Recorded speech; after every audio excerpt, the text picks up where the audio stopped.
Hello, and welcome to SoCal with Val. I'm your host, Valerie Van de Zilver, and I'm thrilled to have you here to join me as we explore the best of Southern California. Each week, we're going to dive into exciting destinations, hidden gems, family-friendly adventures, all that make SoCal the top spot for getaways. And we all know that's true. So whether you're planning a trip to Disneyland, and today's a great day for that, seeking the perfect beach, or looking for unique vacation rentals, we've got you covered. But this show isn't about my picks. It's about yours too. So I want to hear about your favorite spots, your must-visit eateries, unforgettable experiences. So share your stories, your suggestions by emailing me. We'll have that information at the bottom. And today I am especially excited to welcome a very special guest, Tal Price. Tal is the co-owner of Funtierland Vacation Rentals. He is definitely a pioneer in the vacation rental industry, known for his creating magical, family-friendly homes just steps away from Disneyland. His properties blend a theme of Disney-inspired homes with modern comforts, very, very, very nicely furnished and well-maintained homes, offering guests truly an unforgettable experience. So we're going to chat with Tal about what makes a vacation rental truly family-friendly, the advantages of choosing a vacation rental over a hotel, and tips for selecting the perfect home. Plus, we're going to dive into his journey from starting Castle Homes to being a co-owner of Funtierland, and his role in he's been important in shaping the vacation rental industry and landscape in Anaheim near Disneyland.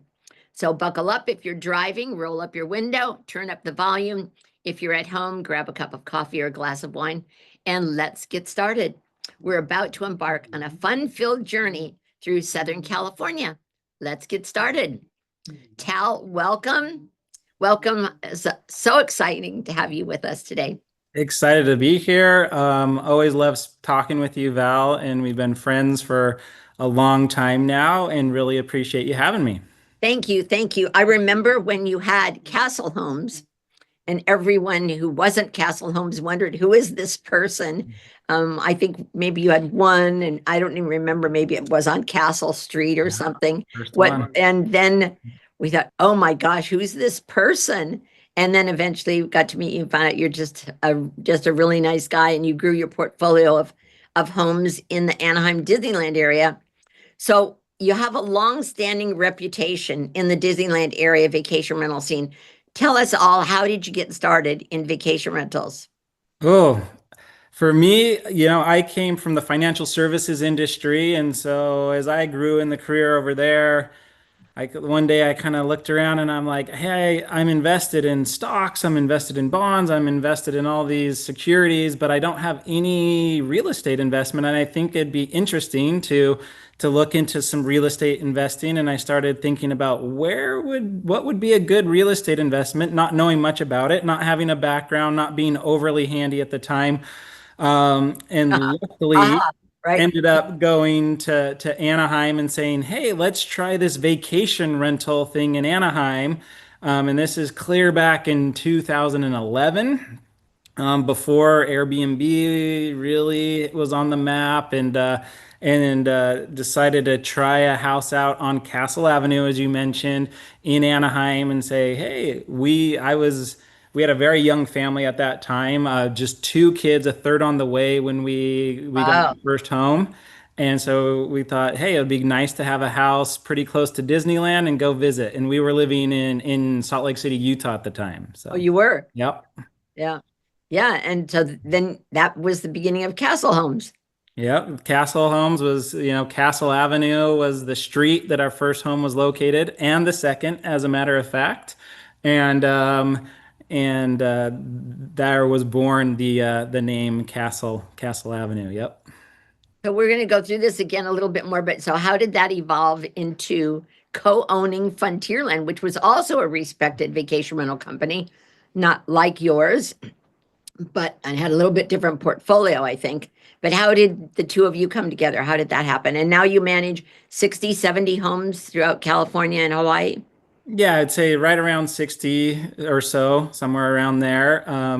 primarily in Anaheim, and then a few in San Diego County, and then a few newer ones over in Kauai in Hawaii. Absolutely.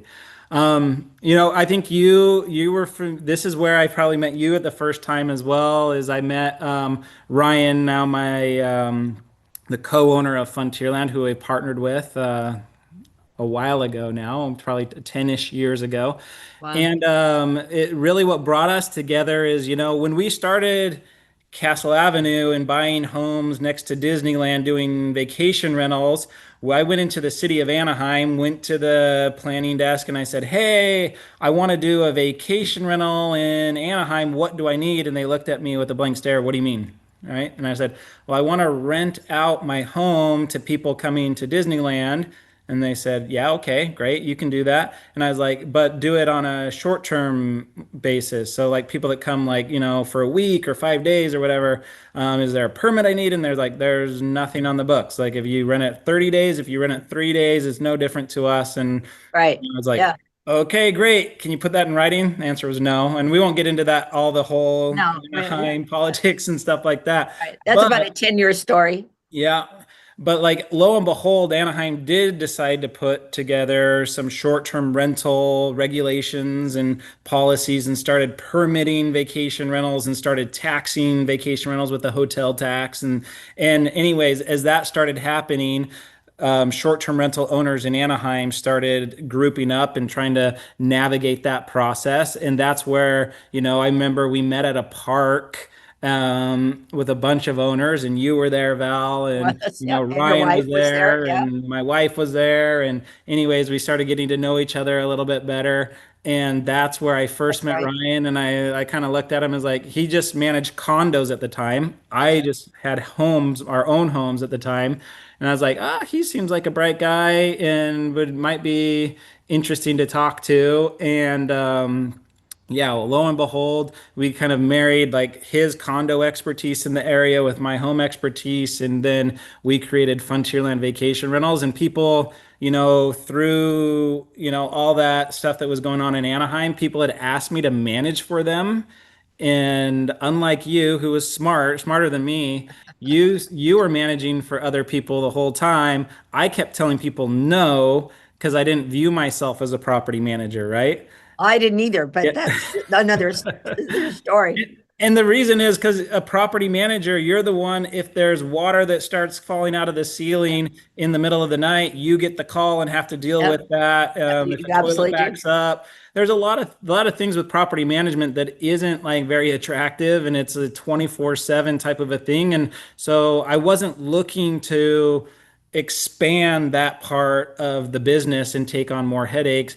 But lo and behold, I think, I ultimately decided, it's going to be better to build a better business around this with more infrastructure, with local employees, and to be able to handle those types of problems better rather than just one person as the point person. And that's kind of where Ryan and I decided to combine forces, and to, like, the way that we put it is to build a better rocket ship together than either one of us would be able to build on our own. And that was the impetus for Castle Homes, and saying yes to some other people who had been asking for management to combine forces and to really grow Funtierland Vacation Rentals in the Anaheim market. So your homes, though, were always decorated in a Disney theme, as I recall. Yeah, the Although I initial ones. Yep. Right. Although I don't recall that they were ever so over the top that they were almost a little obnoxious. Some people's vacation rental homes at the Yeah. time, a few of them were almost like an amusement park in themselves. And Yeah. yours, I always thought were tasteful, but well done. So, what inspired you to make them like that for your guests? Was it the fact that you had a lot of children and everybody came to see Mickey Mouse, or what was it? How did you decide on that direction? I'm very much by nature a supply and demand. That's just how my mind works. And at the time, there was less homes available to rent in Anaheim that were themed. So for us, we would do a pretty over the top cars themed for the boys, and do like a cool murals on the wall and beds and colors. And for the girls' room, it was like the princesses and stuff like that, right? And then for mom and dad's room, it might be like a Donald Duck or a Mickey Mouse or Minnie Mouse or something, but like definitely toned down. is the way that we were doing it. But strictly, the reason why we did that is we felt at the time there was demand for that, but less competition. There's some of the other people, and I'm sure you managed for them and did these homes where they were, had maybe some more flipping background, definitely more than I had, and they were doing really nice looking homes, but not themed at all. And so we were just trying to create our niche and create a brand, and that's ultimately why we went that direction. And also, of course, yeah, we had young kids, and we just felt like that's what a lot of the young kids wanted. Yep, that's true. But don't you find that you have to kind of have a combination of the magic, right, that comes with Yeah. Disneyland, but also with function and also something that's maintenance. I know, and I know you know too, when people come, they want to start a vacation rental home, they want to buy all this stuff, they put all Yeah. this cute stuff up, but it's not functional, it's not going to last very long. Yeah. So you seem to have done a good job of balancing all that, where it's magical, but it's still functional and people can actually stay there and everything won't be broken by the time they leave. Yeah, exactly. And I appreciate that. And a lot of it is trial and error to say like what works well, what doesn't work well. And unfortunately, for a lot of things, like you don't really figure that out until you try things that don't work. But like you're right, the more knickknacks and things that you have, the more things that go missing or that get broken or that are just, end up detracting from a guest experience rather than enhancing the guest experience. And that's ultimately what we're striving to do is how do we enhance the guest experience, right? In our particular market, people are going primarily to attend the park, right? Right. They're not just going because there's this cool house next to this amazing waterfall or something like that.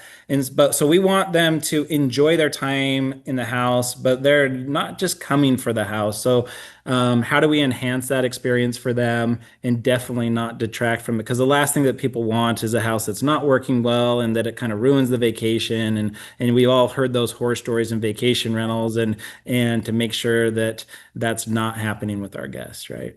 And then in your vacation homes that aren't in Disneyland area, like you have some in Carlsbad, you have one in San Clemente. Are you in that part of the San Diego County? Yeah, we're in Encinitas as well. We have one that's, pretty close to the beach over in Encinitas. Yep. And so then I haven't been there. Is that more of a beach theme?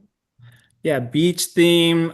Same with the Carlsbad one. We're actually in the middle of a remodel on the Carlsbad property. It's a big property right by Terramar, which is one of the best. It has tide pools in the Carlsbad area, one of the best surf spots, prime, awesome location, but it was just dated. This home was, Jewel, the singer, used to own this home. It was done in Tuscan style. It was, it felt like something kind of out of the late 90s. And so it was time to update and renovate the home. And that's something that we found is that that's really what people want is something that is up to date and clean and more modern. And, so that's what we're in the process of doing in that Carlsbad house right now. Yeah. So when people are looking for vacation rentals, what really makes a vacation rental family friendly? Are there specific features or amenities that you think should be there that people should deserve and should have? For me, there's the critical ones like, hey, you got to have some high chairs, you got to have maybe some baby gates if you got stairs and stuff. Some of the safety things, like originally, like all of our homes in Anaheim have pools, and we gated all of the pools of every single property. And we got a little bit away from that to say, like, okay, well, maybe 3/4 of our properties have fences, and like the families that really want that, there's an opportunity for them to be in homes like that. But some families don't need that fence anymore because the kids are a little bit older, whatever, right? And that's kind of the way that I look at it.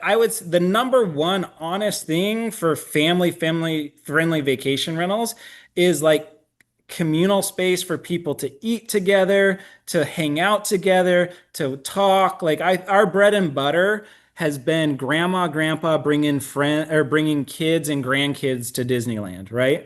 Or like multiple families from different places. Maybe they knew each other in college or something, and those 3 or 4 families all meet together. And so that's what's super special about the vacation rentals, in my opinion, especially family friendly, is it like you get them together, let the kids play, and give them kind of a place where they can go off, where the adults can kind of hang out and catch up with each other, where they can, talk till late hours in the morning or early hours of the morning, late hours at night, and be catching up and not disturbing other people. So that's where like vacation rentals shine in comparison to a hotel, for example, I'd say, Yeah. right? Yep, that's true. So then on the other side of the spectrum, so how do you ensure that a home is senior friendly? Because I know, we Mhm. know that a lot of families come and the grandma and grandpas bring them. They are so excited to bring their four kids and all their grandchildren and all of that. But maybe the grandma and grandpa can't walk up and downstairs. Maybe it's not so easy. Is there anything special you do for those people? Yeah, and for us, again, the nice thing of having a management company, of having a portfolio of homes, we will make certain homes that were built in a way that are more conducive for maybe Right, less ambulatory type of people, whether they're seniors or not, right? right, It's just right. there's Absolutely. people Yep. with special needs. And so we have a couple homes that have ramps that go up into the house so that if Right. there's a wheelchair or even a walker or something like that, it's just easier to get in and out of the home. Love homes that have masters on the main floor and that have a shower with no curb, so you can go put somebody in a lot easier. Definitely in those types of situations, we're putting grab bars in places that make sense to have the grab bars. And the hallways are typically a little bit wider. If we are remodeling, we would leave the doors wider. We would do things like that to make them much more family friendly. Um, but vacation rentals, it's a mixed bag. So some homes, frankly, aren't that suitable for people with those types of special needs, and so we let people know this is, and then the nice thing is on the platforms where you list, whether it's our own website or one of the online travel agencies, we can say, oh, this house is a great house for or less ambulatory, non-ambulatory type people. This house is not because it has a lot of stairs, it's split level, it's whatever, and then giving them a selection to choose from, and so it's really just looking for those types of features when you're looking at the home, speaking with the host and saying, hey, is this house good for this? This is the situation. And they can typically point you at a home that will really meet your needs quite well. And we often get inquiries from parents who they have a child that's in a wheelchair Yeah. or something like that. And so that's Mhm. really good. And you can even have ramps now going into showers. And Yep. not, and that makes it a lot easier. So instead of aging in place, they can vacation in place, right? Yeah, there you go. Yeah. So Well, let's, it's great because they uh, can spend time with their grandkids and in a more home environment. And, like I said, like enhancing the vacation, it's just like creating a space to create memories, right? And great way. that's where I think, short-term rentals and especially kind of what we're trying to put together up in Anaheim are really special. Yep. And that's a great way to creating a space to create memories. Great. We'll have to be sure and post that here. So let's say a family checks in. So they've picked your house out of hundreds of them and they get their hopes up. They fly across the country. They get here, they check in. So paint us a picture. So what does that weekend look like? What kind of experience can they expect in a Funtierland home? A Funtierland home, we're going to be, you book a house, you get the contract, you sign it. Anaheim has a lot of rules. We're very, very upfront in our listing and our contracts and everything about the rules. And if people keep those rules, we're good. But you walk into the home, and prior to coming, you would have received a welcome email, a welcome text saying, hey, this is going to be your door code, right? And so we automate that process, right? We're not meeting people. At the door, showing them around the house, doing those types of things. I think that's something that used to be common in the short-term rental space. It's less common now, and frankly, most people don't really want that. So we make it very automated, very seamless, easy to get in. And then, some of my favorite times actually when we were growing this portfolio of businesses, I just remember numerous times we're just doing the final little touches before people are coming in, and then all of a sudden the guests are there a little bit early. I'm sure this has happened to you as well, Val, in managing properties. And you're like, yeah, come on in, I'm just finishing up here. And the little kids come running in and they run into, like, the cars room or the up room or whatever kind of themed room we have, and they just start going bonkers and they're just thrilled and they're like, this is so cool. And then you hear another kid, like from somewhere else in the house, hurry, run over here and see this. And there's like a little door My that's room, yeah. going into like like a Mickey room, and they go through the door and they see the dress ups and they do this type of thing. And like that is like honestly some of the more joyous moments. It's like, Okay, that's cool to see that reaction because you don't get to see that often actually as the host. You kind of create the house to have that experience, but when you see the little kids just going from room to room and ecstatic, whoever booked that house now feels like a hero, like, oh yeah, we picked the perfect house and get that reaction. That's where it's at, right? That's the best. Yeah, yeah, that's true. And it is exciting. And you have to imagine for some people, and look, Tal, when I grew up, the thought of us being able to go to Disneyland, I mean, that wasn't even in our wheelhouse. I mean, that never would have been possible for me. So I know what it's like to sit in some small town on your computer, on your laptop, maybe, in the Midwest or north part of the country. And you're in this this little house, and you finally, for some reason, you get to go to Disneyland and you're picking out this house. And so people pick it based on the bedroom, and the kids pick out their rooms and they're all set and ready to go. So the fact that when they arrive that's pretty amazing. And then you have, I'm sure, things that make their stay easier from a technology standpoint, like a welcome book. And I know you have signs, I think, for how they can use the pool and the laundry and things like that. Is that true? Yeah, we've digitized a lot of it. So our welcome book is now just a QR code. They can hit it. It will automatically sign into the Wi-Fi if they hit that. The Wi-Fi password's up as well, in different places. We're automating a lot of that, digitizing a lot of it, which is pretty cool with the technology that's out there now, and just trying to make it as easy and simple as possible. So absolutely, we do those types of things too. So for people who are listening to us or viewing our show today and they've never been in a vacation rental, they would like to, they don't really know how to look. So what are some of the things that families or seniors should look for when they're picking a vacation rental home? And are there any red flags? There must be some.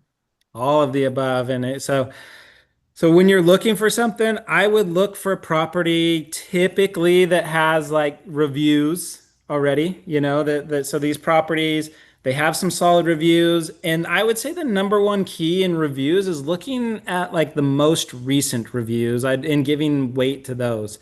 I think of one example, we started traveling with some of my high school friends and their wives. And it's almost 10 years ago now. And so the very first trip, I planned where we were going, and we are going to Costa Rica, and it was this big thing. It was the first time. It's like, oh, are we going to enjoy traveling together and all these things? And I picked the house based on my experience that had the highest number of reviews, the highest number of five-star reviews, and it was the highest rated house numerous times in this area that we were going to in Costa Rica. And we got there, and it was fine, but it was a little run down. You could tell that it had been operated as a vacation rental for many, many years, and the upkeep wasn't as good as we would have liked. And so I, as the person who booked it, that's the thing, is whoever books the house has a They're lot of responsible. responsibility on their shoulders, right? Responsible. So I was a little disappointed with the house. And there was another house that I was contemplating booking at the same time that only had like 20 reviews, but it was way newer. It looked like it was in a good location, but I went with the one that was tried and true. And now in retrospect, I think, you know what? It's not the fact that this one had hundreds of reviews that I actually don't think it was the better home. It's just you got to look at the more recent reviews and say, is the house tired? Who's the host? Who's the manager? Are they able to keep up with like a really, really popular rental? Because as you know, when rentals are booked back to back to back to back, like many of the homes in Anaheim, it is harder to keep up on all the maintenance and keep them fresh. It is. Not impossible, but so those reviews are very telling, and to see how the host responds to them and see like what they're doing about some of the issues, because homes are going to have issues, just like your home that you live in, has issues from time to time. Vacation rentals are going to be the same. And so it's really just looking hard into that. But I would just say, reviews are going to be key to knowing which one to do, and who the host is. Trying to look into that as much as possible is very telling, because different people are going to react to problems in different ways. And so you just want to know, if you're the unlucky one that does have a problem during your stay, that you're with a host who is going to take care of it in a way that makes sense. So So that's one of the things I think we should address, is because it's not a perfect science and it's not a perfect world. And when, we all have a dream vacation, but sometimes things fall short. Reality sets in. So, I mean, in all fairness to the host, you may get there and the dishwasher doesn't break or does break, or the hot water heater breaks or something that worked And it's not their fault, right? But it 5 minutes happens. ago. Sure, sure. Yeah. So, for people that, in all fairness to both sides, how should the guests manage that? What should they expect? Because certainly if you're in a hotel, you just call down to the front desk, right? And the handyman is right there. Or But a hotel can move you a lot easier. A hotel room is a commodity type of a product, right? If they have availability, they can put you in a very, very similar room where short-term rentals typically aren't a commodity type of a product and there may not be availability. And so it could be a lot more difficult to move somebody, right? yeah, Yep. so what do you recommend? How should the guest respond? What should they expect? And it'd be nice if the guest was understanding. Sometimes they are, sometimes they're not. But how does Funtierland manage that? And how do you think it's managed across the industry? Do you do something that you think is better or different than most vacation rental managers or owners? It's hard to say like what others are like. I would hope that we do it in a very similar fashion, but we're going to ideally get on the phone and not just be communicating via text or through an application on one of these OTAs or something, but get on the phone and say, "Hey, what's the issue? Like, here's our options, depending on the day of the week, the time of the day. Like sometimes we can have somebody there within 5, 10 minutes because we have local on-site staff during the working hours of the day, right? But when stuff happens at 11 p.m., it's like, okay, here's what our options are, and kind of going through that. And, we love guests who like set realistic expectation. And it's not that they're not going to hold us accountable and say, hey, we want this fixed by this time or whatever, but having realistic expectations, I think there was a period of time where cancel culture was very strong, just in the United States in general. And it was a less fun time to be an operator of a vacation rental management company because there was a lot of guests who were coming in with the mindset, we're going to get a refund and we're doing Yeah. this before they ever step foot into the property. And luckily, I feel like that's become less. There's still people with that type of mentality, and if you got that mentality, yeah, please don't book my vacation rentals, right? But it's not like guests should have expectations of the vacation rental. The company should be doing whatever they possibly can do to fix and remedy that issue. And there's a lot of different solutions. There's 1,000 different issues that could occur. And so it's hard for me to talk about them in generalities, but I think as long as both are kind of working with each other, there's almost always an amicable solution that all parties can be happy with at the end. So. And don't you think that really, at least for me, if it was me, I would say, okay, I understand that things happen, but I want to know how you respond to it, right? And that's Yep. exactly what you said. I want to know how you respond. It's not that things are always going to happen. Delays are happening in the airports every day. But Yeah. what kind of courtesy do you get Right. from the person who's responsible? And even if they just pick up the phone and call me, that means a lot. Yeah, So, absolutely. so you talked a little bit about vacation rental versus hotel. Yeah. So that's a big question that travelers debate. And Yeah. certainly you brought up a point about a short-term visit isn't so good. But what are the advantages for a family staying in a vacation home versus a traditional hotel? You've had to make those choices as a family. So are there any situations where uh staying in a hotel might be an advantage for a family? Absolutely. And that's the thing is every once in a while I hear somebody say, "Oh, I only stay in vacation rentals. I'd never stay in a hotel again. I love them so much." And obviously, we're more We likely to all hope hear everybody's that. like that, but Yeah. Yeah. And I'm like, I don't, when I travel, I don't always stay in a vacation rental. Sometimes I stay in a hotel. So for me, like I would say like the number one factor of like, am I staying in a vacation rental hotel has to do with, well, how many people am I traveling with? If I'm by myself, rarely do I stay in a vacation rental by myself, right? But the number two factor I would say is length of stay. And just the inherent nature of vacation rentals is the cleaning fee, right? There's no way around it. And to put this into perspective, over in Hawaii, the cleaning fees are very, very expensive. There's not a large pool of employment over there. And at the end of the day, a lot of the cleans are upwards of $1,000 Wow. to clean, right? So much higher than what we would be paying in Anaheim, right? And so it's not going to make nearly as much sense to stay 1 or 2 nights in a vacation rental anywhere, frankly, because even in Anaheim, if say we're paying $300 to clean like a larger home, it just wouldn't make sense for a 1 or 2 night stay so much.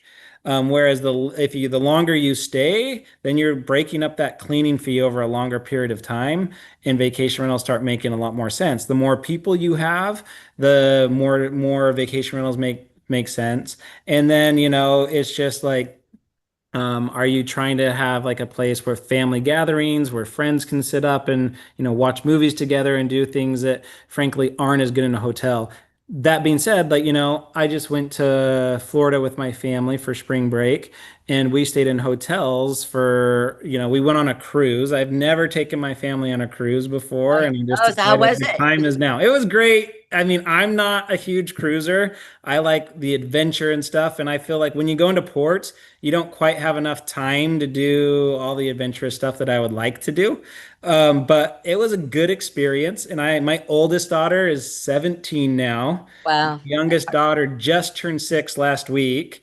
And so we got a bit of a span. And so I have 5 children total, right?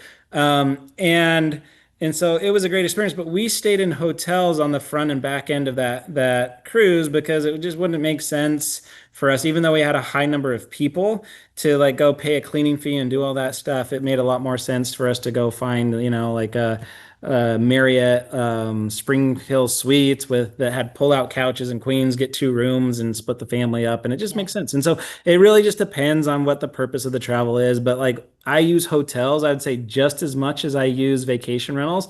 And it really just depends on what the purpose of the travel is.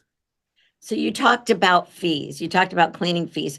The vacation rental industry has faced a lot of criticism with things like that people consider to be hidden fees. Some of those are cleaning fees, some of them are other fees. So how do you keep Funtierland's business ethical and transparent? How do you handle the fees? How do you explain them to your guests? And quite frankly, why are some of them necessary? Yeah, Tough question, but yeah, like fees are part of it, and they becoming like I guess to your point, they become increasingly prevalent with professionally managed vacation homes throughout the world, not just the United States. And frankly, like it comes down to it, vacation rental property managers charge what people think is a very high management fee. So we'll just say like 20% or whatever, 25% on average. Somewhere in between there is kind of the average of what vacation rental property management companies charge. And they think, whoa, well, my long-term rental, that gets done for 8%. So you guys are making a killing. It's like, well, you're not, because you're paying a lot of money to be marketing on the various OTAs, right? Like VRBO, Airbnb, Booking.com, all those. So you have expenses there. And then you have all these contracts going in and out for people who are staying every 3 to 5 days. And so what they find in the industry when you go to the professional conferences and stuff is like that management fee is actually covering costs, and like some of the fees, say there's like a reservation fee, is what's going to help pay for the team, and a lot of the margin is in those fees, but the margin's actually a lot smaller in the vacation rental management industry than people realize, right? It's not this big thick margin where people are making a ton of money. There's the owners of the property and the vacation rental property management company all are working in conjunction to be hopefully profitable. But it varies market by market too. so the fees from the guests is that, as you said, you can't get around cleaning fees. You have to pay somebody to clean the properties. They have to be Absolutely. cleaned every time. Yeah. And it's an individual house. In a hotel room, you go in and you do the beds and so forth, and you vacuum all those things. A vacation rental, you've got to do dishes, right? Make sure that the shelves are wiped off, all the drawers are clean, right? And just the sheer property size, we have a 4,200 square foot property in Anaheim that we rent out versus a hotel room that, might be what, like 400 square feet or so. Like, one cleaner can go clean 10, 20 rooms in a day at a hotel. Like two cleaners can clean one property in a day in a vacation rental. It's a completely different animal, right? It really is. So let's say someone's budget minded, or they're just in a situation where they just can only afford so much. What are some of the things that you think that people could look for, or maybe they could do without if they're budget minded and they want to have still a really nice experience? How should you guide their search? I would be saying, hey, look for the homes that may not have all the amenities of some of the other homes. So you think like most of our homes have pools, right? Well, the expenses associated with a pool, as you know, operating there, like people don't realize this, but like our gas bills for heating pools in the winter are upwards of almost $2,000 a month. People don't realize that and don't think about it. And the cost of servicing a pool today is more than double what it was even 3 years or 4 years ago prior to COVID, right? And so there's just a lot of additional expenses with some of those certain amenities. And so if I'm budget conscious, I'm looking for, hey, what's the minimum number of bedrooms that I really need? Like, I don't need a pool. Like, we can go to the beach instead, That's the great thing of like an Anaheim property. You are like 20 minutes, 15, 20 minutes away from the beach. Go to the beach, don't go to the pool, then don't have a pool at the property if you're really budget conscious. Obviously, if you're traveling, if you can get other people to go with you and split the costs on it, definitely a great way to reduce the price. And that's where short-term rentals become extremely economical. Because if you look at the price per room of a short-term rental versus the hotels, typically the short-term rentals are a better value, right? So it Right. just depends, like how many rooms would you have to get at the hotel? And then a lot of times, and it's like, oh, and I get the living room for free, and the kitchen, the private kitchen for free, or the private pool versus a huge hotel community pool with hundreds of people or dozens of people in it at all times, and who knows what is going on in that pool, right? So it is there's definite pros and cons to both, but I think it would probably just be picking up the or reducing the amenity list to be budget conscious, and it would is the way that I'd look at it. But it doesn't mean that you have to give up like a good host and quality reviews or anything of that nature, right? Also, I think one of your homes has a spa, right? Yeah. Or a hot tub. Just a hot tub only. Yep. Right. And really, for people that may be enough, they're not there all day. They go to Disneyland or they go wherever else they go. So having a spa, they come home at night and sit in the spa and still have some time to chat and be together and be in the water and have fun. So maybe that's a good compromise to having a pool. Absolutely. Absolutely. And some of our homes don't have either, but they're really close to Disneyland. So Yeah. people can walk and then they're decided that that's And honestly, with Uber these days, like I think a lot of the homes are like a $5 to $10 or less, like Uber ride. I mean, that is a pretty like after a long day walking through the park, it's like I'll pay that $10 just to get home, and it's actually cheaper than parking at the park and don't have to deal with all the congestion. And so there's really good alternatives, but like walking is certainly an option. We have several properties, as do you, that you can walk over to the park and kind of go through the downtown Disney area and enjoy yeah. that part too. So lots of good options. So a lot of people don't like the rules of vacation rentals. They feel like they want to come and party, Yeah, right?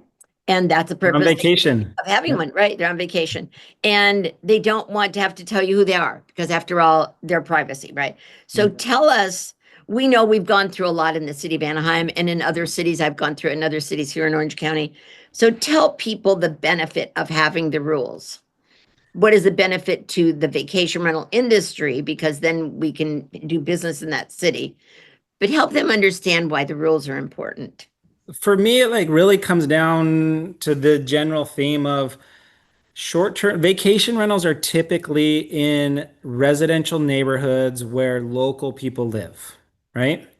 And that is the magic of them, right? Is that you can go experience that city in the way that a local can, right? And so really, then you have to be able to act and respect the neighbor and the neighborhood at a level that you would want if you were living next to a vacation rental as well. And that's the best way that I can put it into perspective for people is like, okay, if you live next door 365 days a year, how would you want this home to be operated?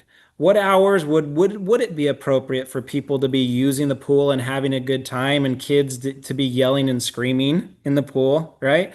And what hours wouldn't be appropriate, right? How would you want your neighbors to park? How would you like all these things? And then I think the rules start to make a lot more sense to be like, and it's just a level of respect for the people in this that you're around, right? And that's definitely the way that I would like or I like to think about it because numerous times while we were going through some of the stuff in the city of Anaheim and frankly some neighbors who didn't like short-term rentals that they live next to, they would say, Tal, how would you like to live next to one of these rentals? And I had to like really look at myself in the mirror and say, you know what? I'm going to operate our homes in a way that I would be fine living next to one of my vacation rentals. And that's what we try to do. And I truly believe that is that if I lived next to one of the vacation rentals that we operate in Anaheim, I would be fine with it. Right. And I want the guests that come there to have that mentality as well, so that we can continue to have that sharing economy type of perspective anywhere we go in the nation. Because, there are just some really special places that you can go as a short-term rental that hotels will never be able to go in the US, but like especially in Europe, my wife and my family, my two oldest children were actually born in Europe, and we traveled all over in Europe, right? And back then there weren't Airbnb didn't exist and VRBO wasn't really over there. And so, the way that we traveled with them like when we lived there and now that we've gone back in some of the vacation rental units in Europe are just special. You can be right in the heart of one of the busiest, coolest plazas in the city where hotels can't be. And you can just be right there, look out, you open up your window and you're looking over the plaza and seeing the people and walk downstairs and be in one of the greatest places. And it's just truly unique to a vacation rental. And so it's like, hey, we have to be respectful of the people around us so that we can peacefully coexist. And it's not just about us during our stay, but it's going to be the next people and the next people and the next people. And ultimately it just comes down to a level of respect for other human beings and just coexisting and if I This, were them, would I be okay with it, right? yeah, I get it. I have 4 vacation rentals directly surrounding me, Yeah, and you're in Newport, right? and there's a new one being built that's got 6 bedrooms, and we're a little worried about it. And so, yeah, absolutely, it's a concern. But that's a good way to describe it. It's a matter of just realizing that if you were there, how would you like it? One of the things I wanted to talk about is book direct.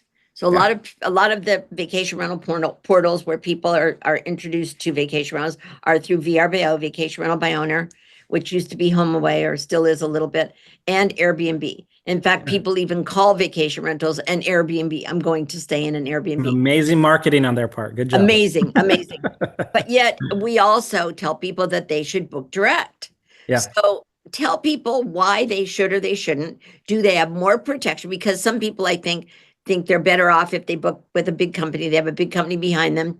And some people may be worried that if they go to a book direct with an owner, that maybe it might not be, I might get there and not find a house.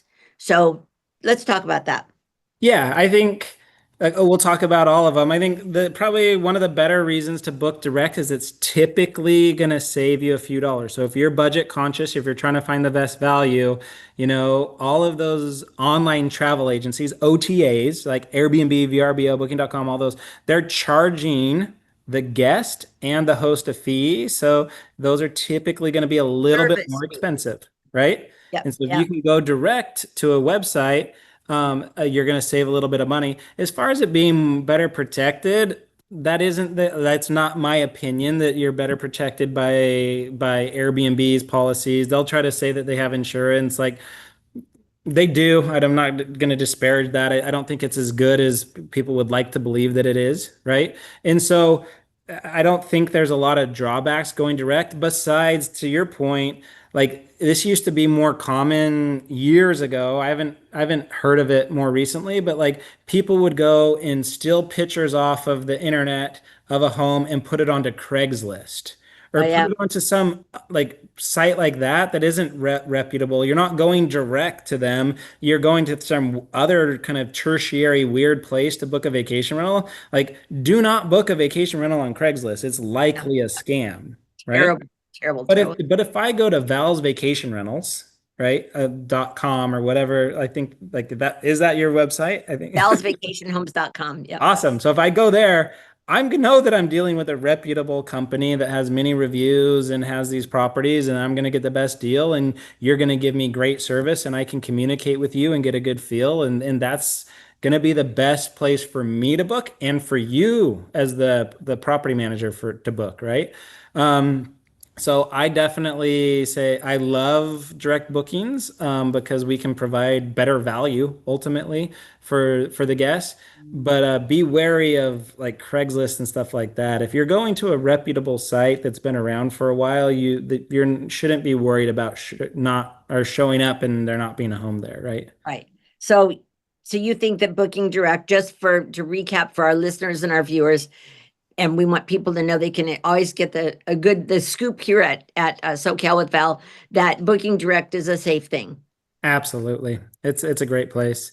But if you are really love Airbnb and you have a really high profile and you feel good about it, do it. It's fine. You're just gonna pay a premium to do that. And I don't know that you're getting the value in return for it, in my opinion. Sure, sure. Yeah. So let me ask you, the travel landscape is always changing. So we've seen it. We saw it the before COVID. Yeah. We had a lot more, I think we'd say international travelers. Then we Mhm. went through the COVID period when we had no travelers at all, Yeah. and certainly no international travel. And now things are coming back a little bit. So what do you see changing in the travel landscape, and what do you see coming up? Any anything you want to tell us about your view of the future? View of the future. That's a good question. I think, vacation rentals have become more mainstream over the last almost 15 years that I've been doing this. Like I said, Airbnb didn't exist when we started, or if it did, it wasn't even on the map. I've watched Airbnb go from 3% of our bookings to 5% to 10%. And during COVID, I think it got all the way up to almost 80% of our bookings, right? And now it's back down into 35%, which is fine. It's about I don't like to be too dependent on any particular source, but I believe that we're still like in the adolescent stage, I would say, of vacation rentals, right?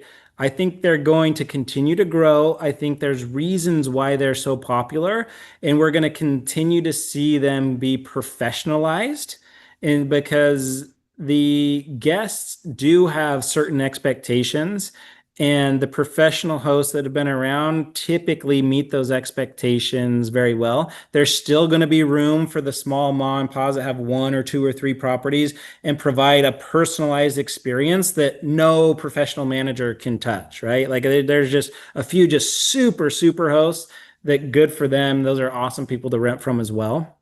But I think we're going to Our friend see, Britta, for yeah, example. Britta's great. She's super nice, and people, probably going to get fresh baked cookies when they walk Yep. in the door and all sorts of great stuff, right? Less scalable when you're managing 60 properties to do that, Yes, right? yes. But I think we're going to see more and more people, do the vacation rental, or I think we're going to see the vacation rental industry grow further. And I think one of the biggest things that may change travel and just the way all of us work is like, I'm a big believer that Uber and Lyft and Tesla and these companies, they're going to create these big autonomous fleets. And, it's not going to be quite the same where we're all driving our vehicles. I could see a time where, if you're traveling for work, you go to the bottom of the office building and there's like this little pod that picks you up that has like a bed in it, a little workstation and a bathroom, and it takes you off to like some, lookout point and over the San Francisco Bay Bridge or whatever, wherever you're at. And that's where you spend the night, and then it takes you back in the morning, type of a thing. Like, who knows, like where travel is really going to go? I think there's going to be some really cool new concepts that are going to like change the way we view things here over the next like decade or two. And I think the autonomous driving is going to propel actually things even in the travel industry. Yeah. And I don't want to get into it because it could be a long subject, but I also think that AI is going to make a big Oh, difference. yeah, for sure. For example, Absolutely. I could be wherever I am and I could just ask ChatGPT, where should I go right now for whatever it is that I want? And you Yeah. just get an instant answer. I don't even have to go back to my office or my house and look Yeah. on my computer, look on my laptop. You get it. And that's coming. Like that there's a lot of That's that here. stuff that exists right now. Even like in vacation rentals, it's possible to set up like a type of device such as an Alexa, Amazon Alexa or something like that, where you ask a question, it will spit out the Wi-Fi passcode. It will give like information that a guest previously was having to text or call and ask these questions.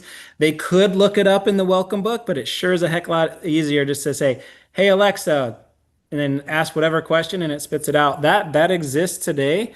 And like I said, that's where I think the professional managers are going to ultimately do really well in this space because they're going to be able to invest in that AI technology and provide the guest experience where my kids are just going to say, well, that's the way everything should work. Why do you think that's innovative? It's just how the world works, right, Dad? And Yeah. that's we're going to see more and more of that as Yeah. technology continues to just explode like it has. And for better or worse, your youngest daughter probably won't ask for a car. No, exactly. Exactly. It's kind of crazy. Exactly. So we have just a few more minutes, and I'm certainly going to have you back again because we want to talk about this. There's more things to talk about and talk about your different areas where you operate. But also, so what is the one thing that or several things that you want your guests to take away from being a guest at Frontierland? No, I ultimately want my guests to feel like, staying in the home help them create better memories with their friends and families that they were traveling with. If we can enhance their travel experience, that's what I want them to take away. We don't need to be the focal point. But we want to just like say, you know what, we had just a fantastic vacation and we really appreciate the space that you provided to help us do that. We get that feedback on a regular basis, especially with the number of properties that we have. And that's the one that means the most to me is that we're helping families create better memories. That is fabulous. And tell us, we have just 2 minutes left. Tell us how people can find you, not just Funtierland.com, but when they go on a Funtierland website, what should they look for? How should they search to find the home that's best for them? So our website is set up that we have maps, so you can zoom in. If you're going to Disneyland, you could zoom in all the way into Anaheim and pick exactly where you'd want to be. You can search them by number of bedrooms on our website, funtierland.com. And then if you want to go to Kauai, we got 3 awesome properties there. Hopefully we'll have more. And now down in Carlsbad, Encinitas. And so click on that map, pick the property that's right for you. It's really searchable kind of in a lot of different ways that you want to see it. That's a great way to find us. So your website's definitely user friendly. Yeah, And then, as I absolutely. recall, you even have a real life person people can talk to. Absolutely. If you call our number, as long as I think it's probably 8 a.m. to 8 p.m., you'll catch one of our staff. And if you call after that, we have an answering service that should be able to, if it's an emergency, then they will call us. And if it's not, we'll get back to you the next day. That sounds fabulous. And I can honestly vouch for Tal. And when I started the show, I knew that Tal had to be one of my first guests because of the reputation and the experience that people receive when they book a vacation rental with Funtierland. So thank you very much. Unfortunately, this wraps up our episode today with SoCal with Val. I hope that our listeners and our viewers have enjoyed visiting and getting to know Tal Price and Funtierland. But remember that your insights make our show even better. So send me messages. I'll respond to everybody. Tell me where you'd like to go, where you'd like to eat, any special places you've discovered. Be sure to go to funtierland.com and book a vacation rental with them. And don't forget to come back again next Friday at 4 o'clock.